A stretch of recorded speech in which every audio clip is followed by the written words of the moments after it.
welcome to Kansas City Psychic Fair. This is, it was supposed to be taken to cyberspace, but really it was meant to be psychics in cyberspace. So it was kind of and by trade, I'm known as Ed Pagan or Ed Cover. I'm a technologist and technomage, and I love everything technological.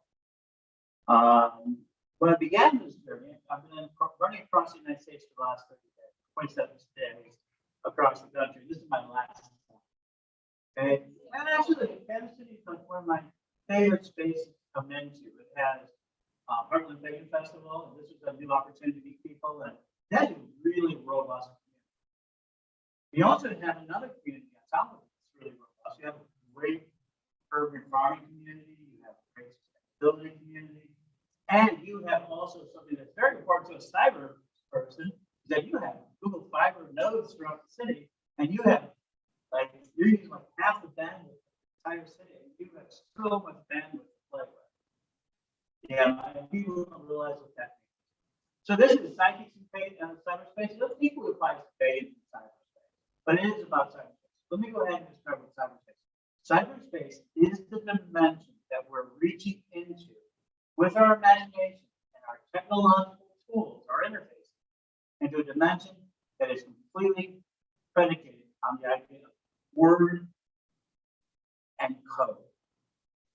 It is the most magical universe we get to expend, and it looks like exactly like we keep saying in sort of our monads and our Akashic records and ether. We've talked about this space which deals with just the mind, and that is sort of contemplated. So it's kind of like thinking about it. This internet right now, this idea of cyberspace, is like thinking of astrology and where it became astronomy. Well, we now see the whole universe. It started out as just observing the stars, just observing and giving meaning to the stars.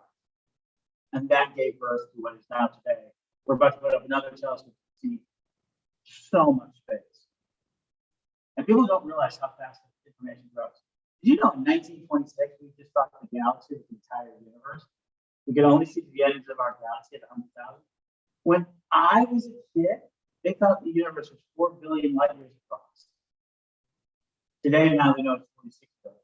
Our ability to perceive the world is constantly expanding through means, electronic, and everything else. We talk about seeing the heavens, and now we see it electronically. We see it sun. So we're seeing this world that we're coming into that's becoming so auto-magic. We're hearing that term a lot. It's going to become a big buzzword. Ray Kurzweil is using it. Another thing is called automagic. Imagine that you're sitting at home, you're cyber spirits. What are cyber spirits? Spirits that live created by code, that have some agency, some intelligence, and some autonomy, that live inside the electronic universe. Your Alexa is a cyber spirit. You get the chance to program it. Remember, we're going to be the first generation to actually make these spirits come to existence.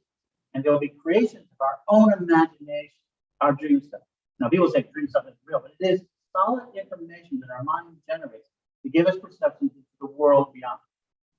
Now, cyberspace allows us to take that. So what is cyberspace?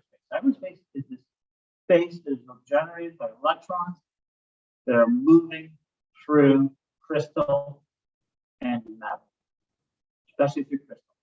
We kept hearing last of the crystal-based society. Keep hearing over and over in the crystal is a source of consciousness, it's a source of storing information. And what is a computer today?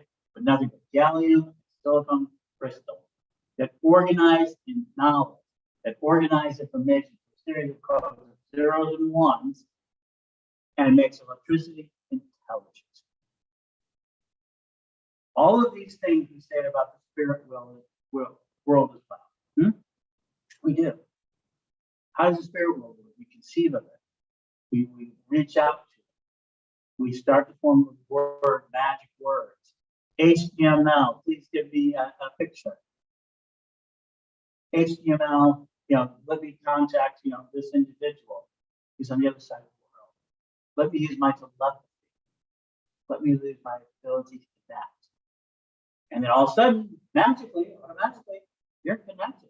Imagine what's happened over the last 20 months. We've really moved from something from being just kind of in the internet. And you know, I've been on Zoom for a long time. Yeah. People don't know. People don't know Zoom has been around now. It's just over its 10th year. And the first 5 or 6, 7 years, it was struggling. And all of a sudden, the moment changed where everybody learned to accept. And now today, Zoom has become a replacement. Everybody thinks it's a replacement for telephone. It's not. People think it's a replacement for television broadcasting, which I use it for concept for social broadcasting. It's not. It does that too. People talk about it being a great way, you know, being a place where you can throw parties or have events. You know, it's event holding events. It's all virtual. It's all that too. Do you know what it really is? It's a teleportation company. At its core, it takes your visual image and your words and your presence and teleports it to where another individual is. It is a transportation company. It's about to eat into airlines, hotel fees, and other things like that. People are going to say, oh, yeah, well, we need to be physical. But trust me, we're going to learn to deal with this adaptation. You know, this idea, we've already dealt with it. We have it now, we've gone from like Zoom amaze to Zoom fatigue in 20 months. Right? You know, you talk about it. And Zoom has now become so integrated part of our life. Can you remember what it was like 2 years ago? Where it's hard. One of the things about cyberspace, constant movement of our ability to know, not look back. We're in the beginnings of an event horizon of something called the singularity, where our technology is growing faster and faster, and it's very hard to look back and see what it looks like without it. Only a few of us can do it, and it's going to change more and more. So today we walk around with our supercomputers. And feel free to take pictures and anything else, I don't mind. All right. So this thing right here. So, just a quick story. I've been doing media for a long time. I started out in magazine, print, and television. In the 90s, you really wanted to win the right to get a newspaper story. You wanted to be on that television show. You did everything you could in your press release to get the attention of the public, the broadcasters, the gatekeepers, who decided it was good, bad, they got to decide how they were telling the story. 1998, I was just so the internet was just, I was doing well with the internet. I went and tried to buy WGN radio television, who was selling a truck, a camel truck, all the equipment, everything. 21 years old. Terrific. How much did it cost? 1998, $175,000. I can do it all with my phone. And that same 175,000 truck would have needed a receiver. And the receivers at the time were $70,000. Right? And if you wanted to rent the time on it, say one of the other companies, satellite time and everything else, it was anywhere from $80 to $700 an hour thing to track. How much does it cost me to distribute at the same level?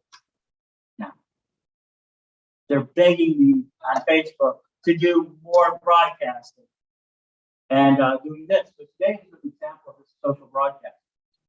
I don't know, have you heard of this idea of the Metaverse? It's kind of just blown up all over our front pages a little bit. Understand that's a 10-year project. And what that you're talking about is what's already happened, what I've already done. So my plan to fans, I built a witch school online that has about 300,000 total students throughout the years, the last 20 years. I built one of the first radio networks online, Pagan's Night Radio. I jumped on YouTube. Actually, we were building our own media platform, and then YouTube got it right. We got us in early on. We got us in 2006. So I've always believed that conveying the pagan message, or any message, is important. We did email groups. I don't know if anyone had, really primitive stuff. Chat rooms on AOL. How many of you take that copy, sir? Yeah. Okay, now I'm really going to start to talk about copy, sir. Okay, let's go ahead and go through it. You have copy, sir, AOL. AOL came in. We had the forum. We had chat rooms. We had then a group called e-groups. One list. I found where I really got my things. I started setting up spaces. I set up something called the Daily Spell and the Daily Gods. Daily Goddess built a project called Goddess 2000 project with Abby Willard. And she got people in 67 countries to make over 2 million art. Goddess. Very. And she said, well, I want all artists created. Said, what was an artist? Goddess told her, an artist is anyone to pick up a prayer. Yeah, very small children, most elder members of the community make art. And she did completely from an online site that Spirit guided her. She spent, and that was in December of '98. By 2000, 67 countries, 200 groups. I was a regional manager. I was an assistant to this, so one thing to learn everywhere. We started Witchful. Witchful has been growing ever since. Right now we're in over 180 countries. We have members in 100 different countries. We have 30-something countries with pagan groups. We've never stepped in the majority of the cities. That's a big jump. And guess what? That's just the beginning. So each and every one of us, as a psychic, and I want to get into being a psychic, has this power of telepathy. This is nothing but an electronic wormhole that can, when you turn it on, it will go out and search the individual by their special frequency number.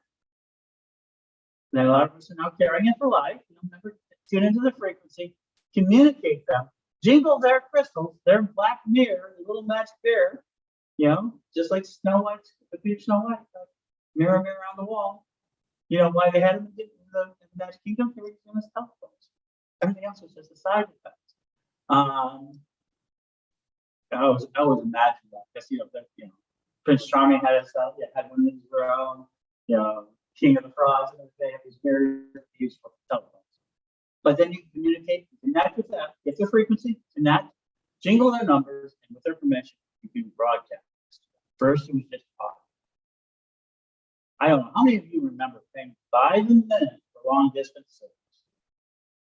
It's a thing. I mean, people like that. They had to meter our ability to communicate by the minute.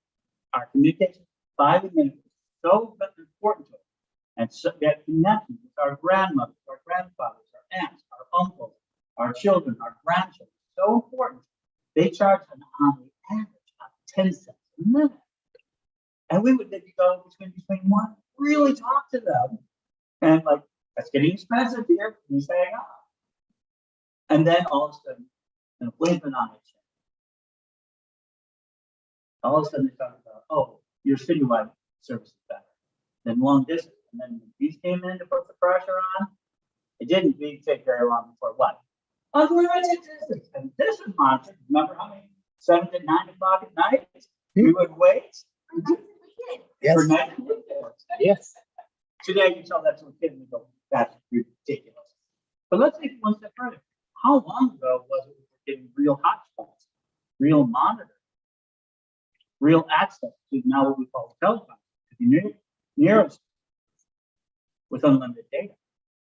Relatively new. This laptop right here doesn't depend on Wi-Fi. It is always connected by cellular phone to the internet so that I can broadcast at will. So when I talked about the truck at the beginning, that's my truck.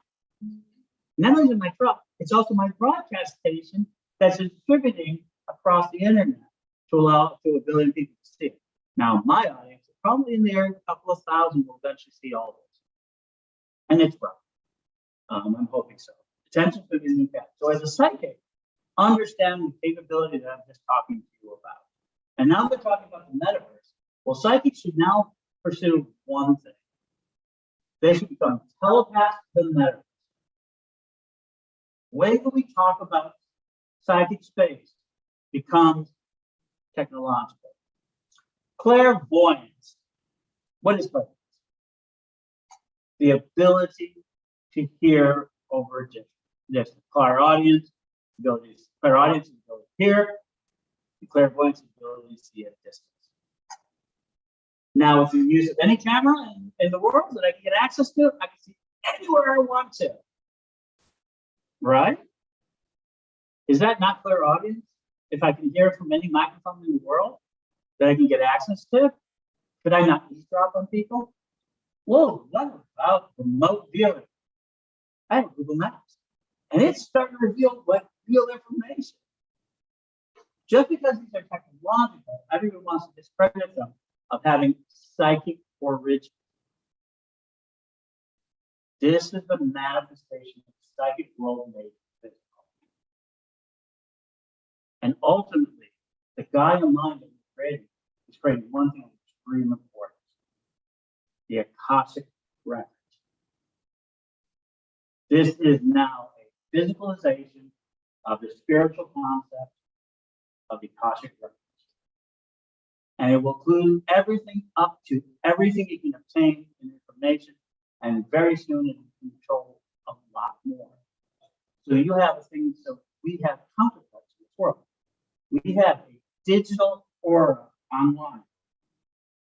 A digital aura is where a conscious mind, our most deepest conscious mind, ends up connecting with the internet and generates information.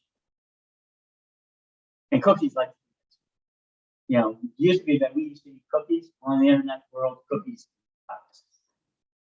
But what it is that leaves all the information. So you have a digital aura in which you have passwords, pictures, photographs, everything you ever create leaves a trail of who you are in the internet, just like your energy in this world does as well.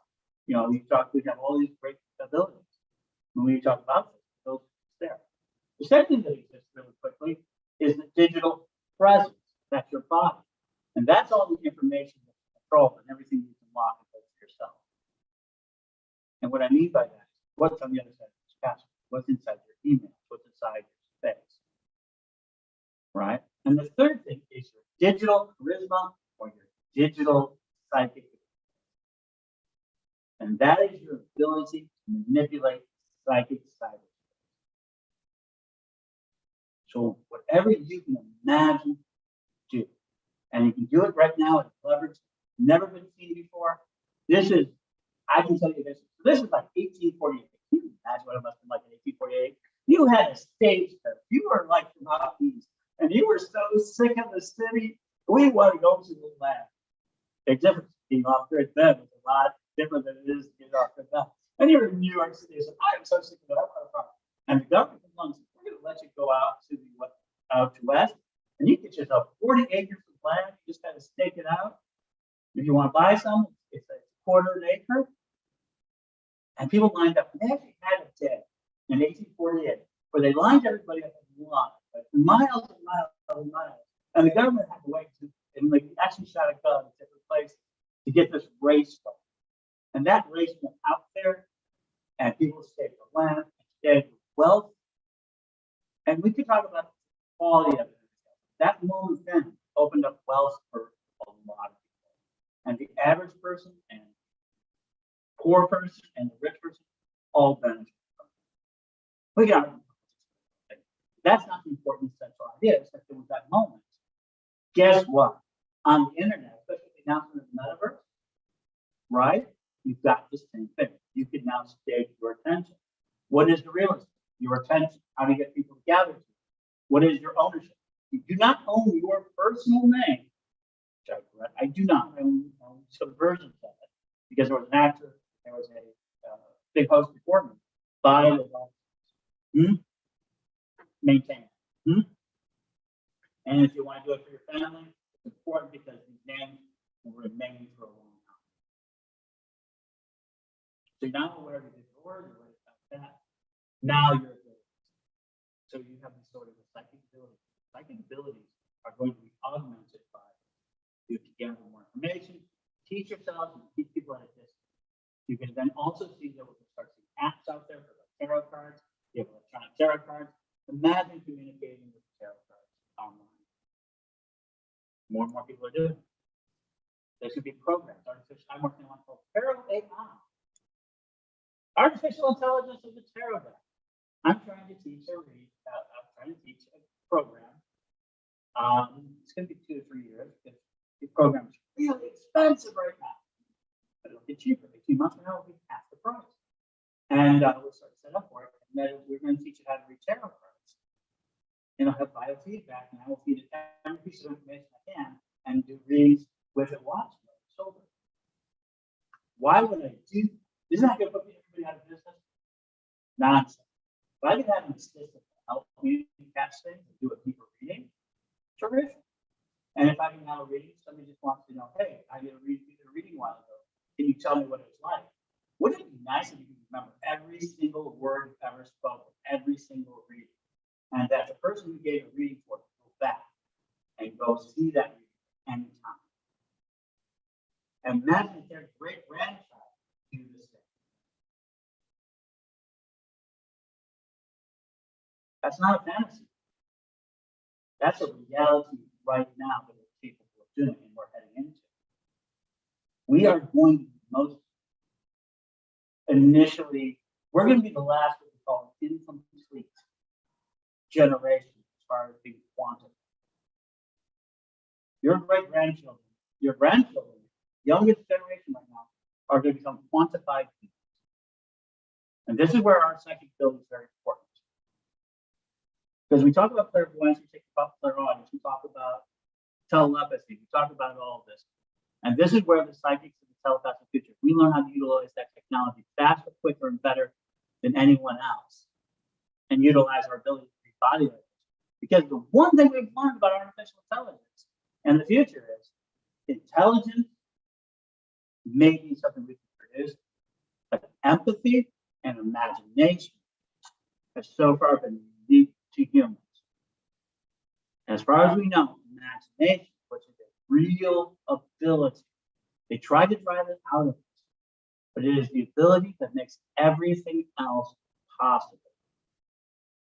And cyberspace is nothing but pure imagination. It is us taking words and code and giving it definition to crystals and to electronics or magical devices that we have made from the stone out of our minds. And now we can share attention. So I'm going to get to this last piece. It's a little bit speculative. Remember, I talked about being telepaths of the metaverse. Look at the company MYMD. They just announced their project. I think it's a great project. Yeah, they put a little headband on it, right? And it's telekinesis. They can turn it on and off. They're set into the environment. They have a machine that actually lets your mind affect a switch. You can use your mind to drive the drum. Never say a word. You can use it to turn off the lamps in the house. You can play games.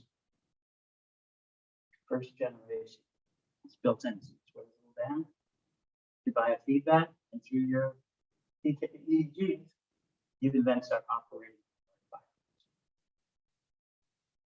Synthetic embodied telepathy. Telekinesis. Right now, they're also starting, they have the ability, they're starting to show the ability to be able to communicate through brainwaves. They have games now where you're starting to operate it through just thinking. Is that not electronic telepathy?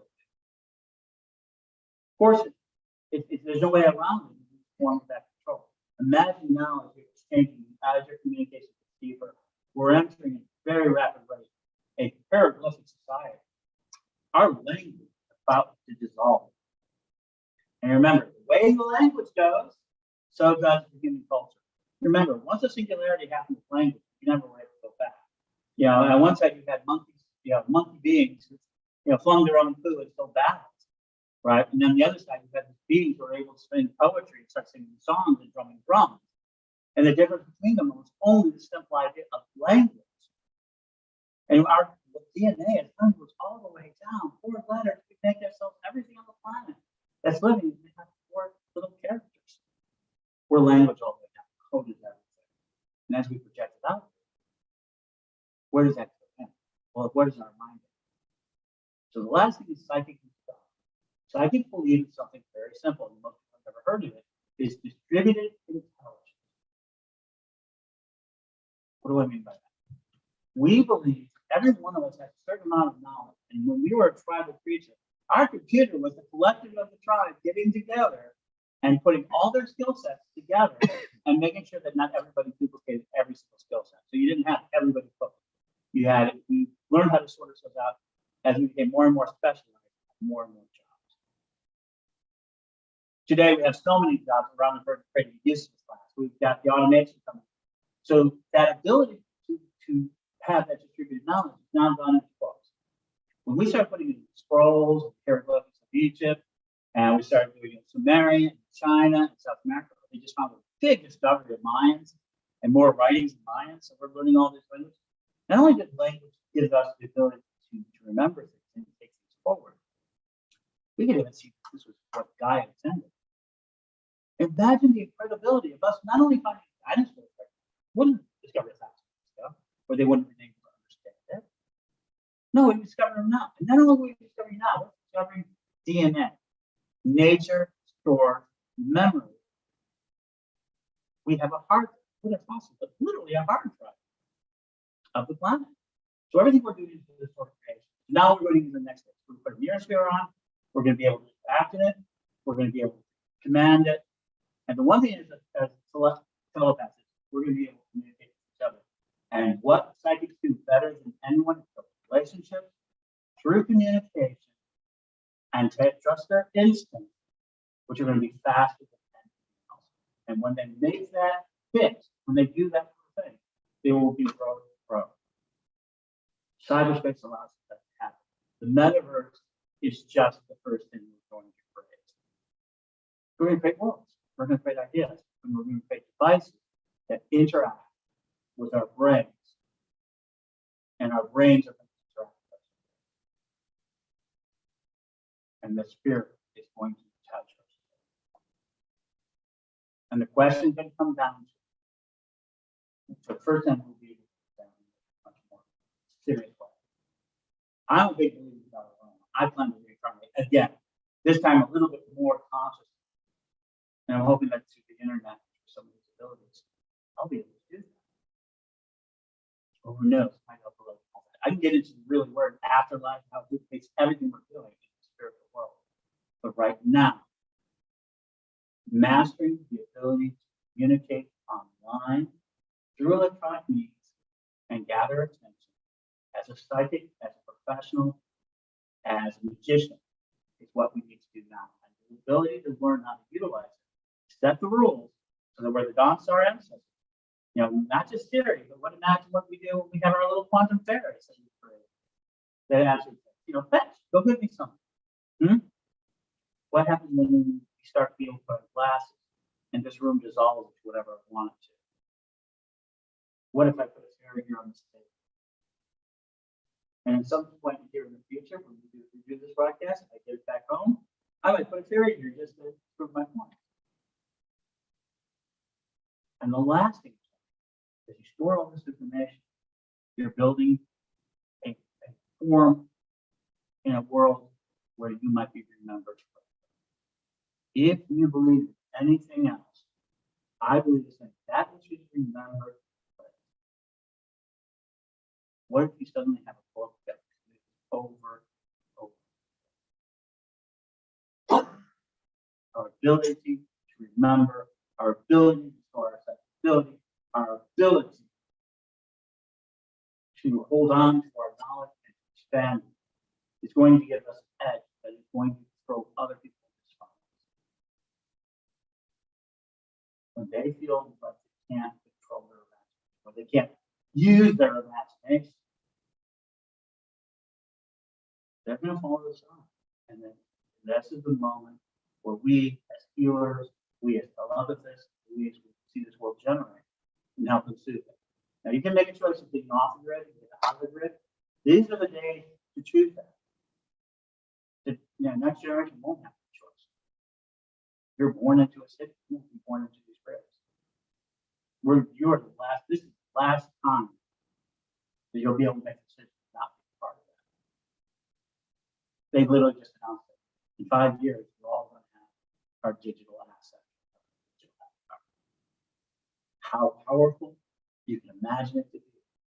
Start. And imagine yourself, world-class telepathist who has access to all knowledge of the human race that is available to you, including maybe having to have specialized testing.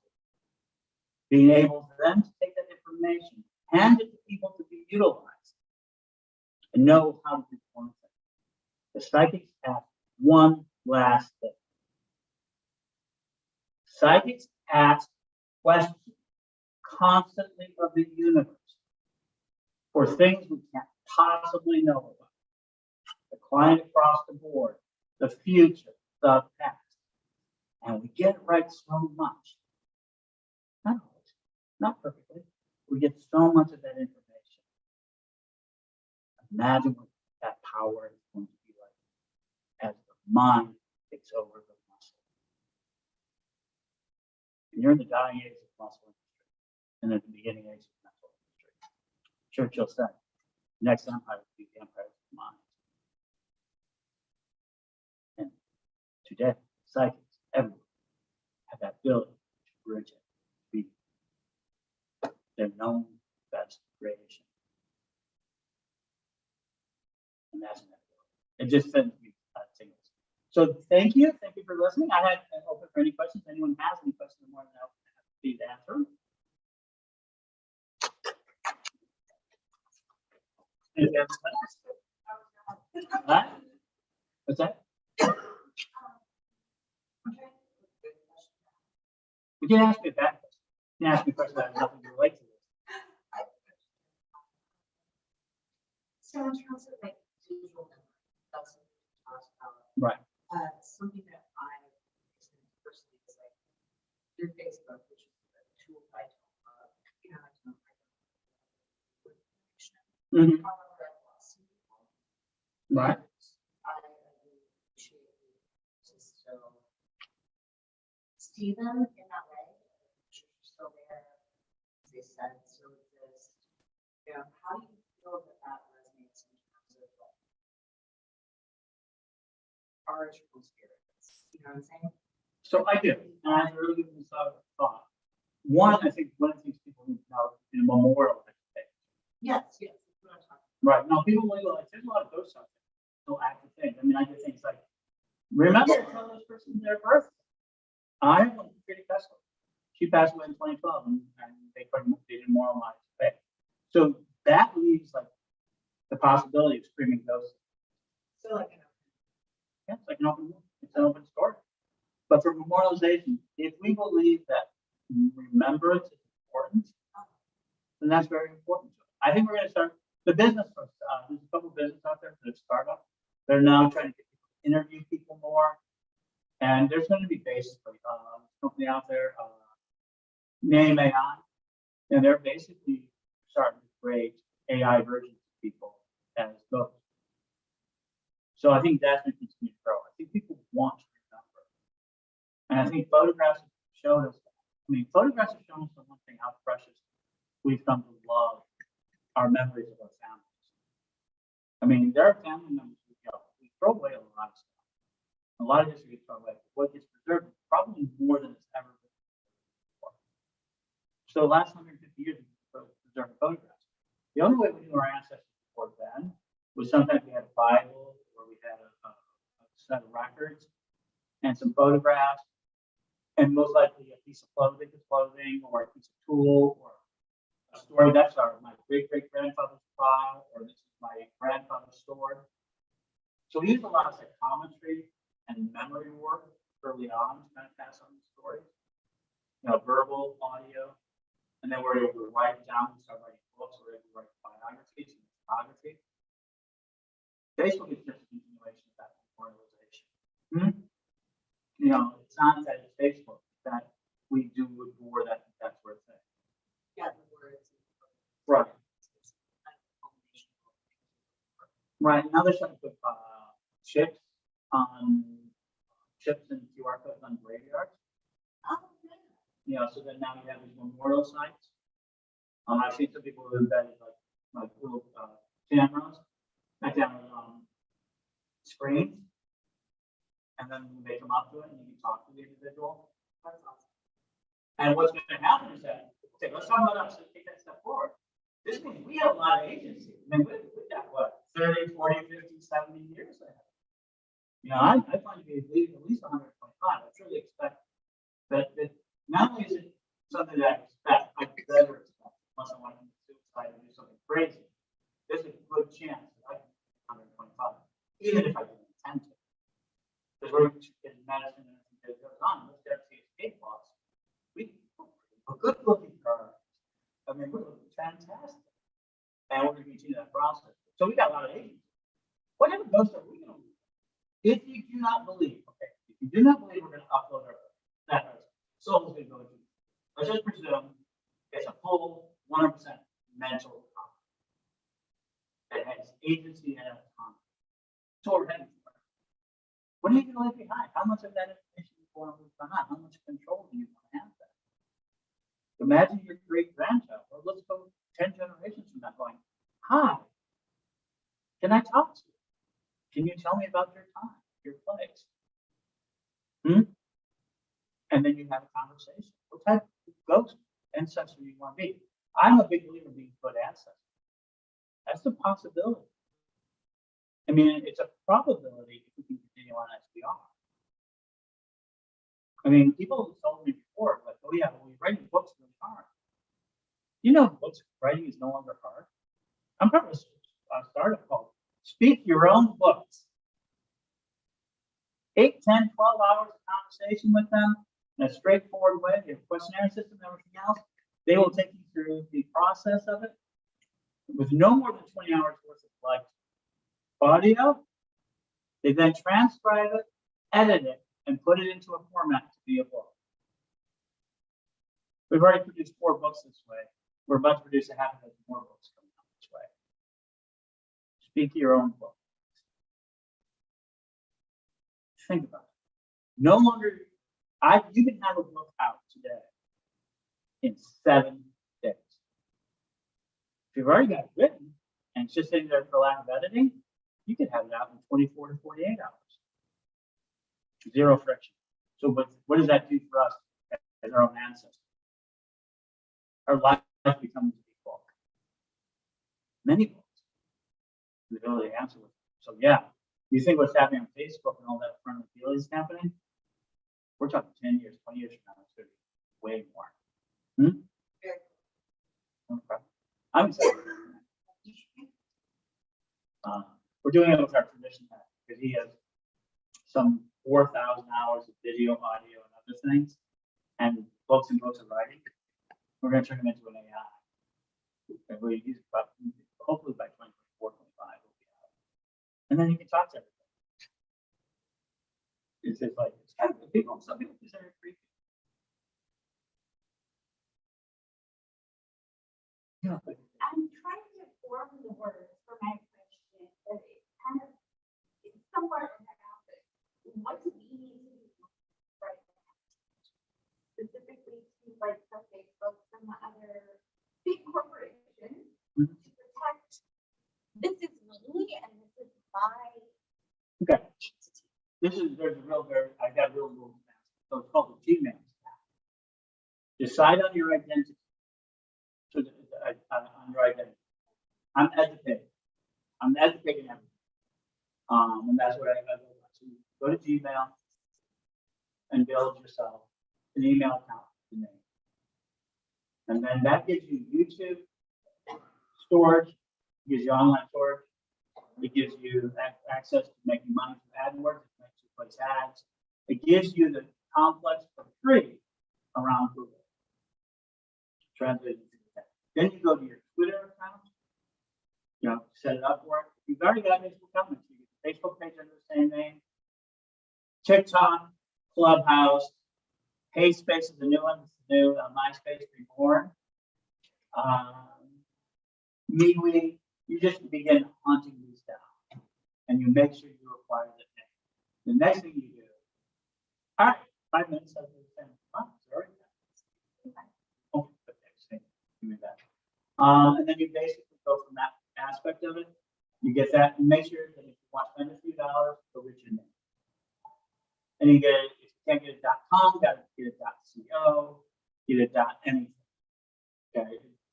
.com used to be important. If you get .com, it still got Nash, but always still has a certain amount of value. Remember, domain names have value. I sell them. It's buying language. So you buy that. So you get that, you set up a page, and people can email you. That's your first step, right? If you really think it's going to do well, then you trademark your name, like $100. Okay, trademark means you own it, no one else is allowed to use it in a commercial way. And there's 33 categories. That's a really much more extreme effort. But the simple first step is to know that Gmail and all of those social media sites, rather than your you have a name in your own name. And that's a really great start. And what is Google from your stuff that you're now putting out there? Nothing. Okay. Only the fact that they don't want it. Okay. They don't. This is one of the most ridiculous. They want your velocity and your momentum. Okay. They want to know how fast you're moving and your momentum to see ads and to consume information. And they will not interfere with that process. And Google's pretty good at that. Facebook, for all the information that they're selling, right, is not as comprehensive as the system behind the IRS. Okay. It is consuming this information and it is manipulating the system. But so did TV ratings. So did radio. So did so did everything else. It's just a granularity, getting more and more detailed. And we feel exposed by it. So this is where the telepaths and psychic ability for the second thing. You want to be good at your client, start studying soul mind control. Start looking at ways. So real fast. One of the ways I got into business, I went to my friend and he spent a ton of money on security. I wanted to embarrass him about security. He was like, you left your most vulnerable part. This is a great business, especially when you're learning this programming. You get things out of it because you left out your security. You're still very vulnerable. Oh no, there's no way. We've got firewalls, we've got everything. It says, I will deal with your 2 days. No way. Go ahead, do it. Really. So we basically went across the street to the bar, went over where we hung out. Went to the bartender, said, "We want to give away 3-second greetings to this pub." Somebody bought a right to have second greetings. Mind if we do it here? Handed him $100 bill. Says, "Sure." We started doing second greetings with members of the company. And we started asking them security questions within the context of greetings. I see someone like your mother. I see a blue house. Where did you live as a kid? And the next morning, literally the next morning, he says, "Oh, you're about to die." And I handed him 17 passwords in the comments. He goes, "How do you do that?" Where's the break? They never even gave up one thought. That's why psychics absolutely powerful methods. Teaching them, not just, oh, I can teach you. Right? I can teach you. Kept from being trained. You want to become a corporate trainer? That's what you do. I will help you keep people.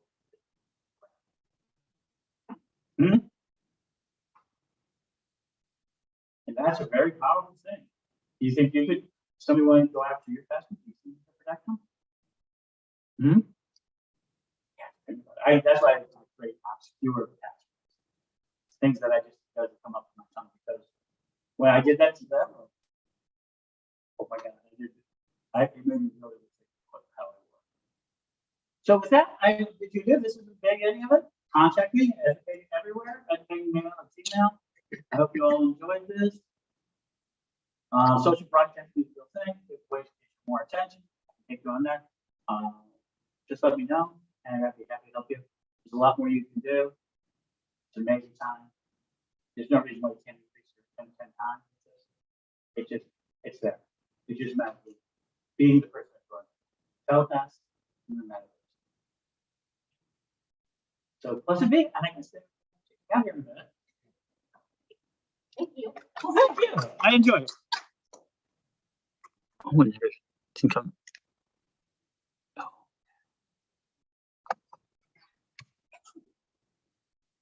All right. And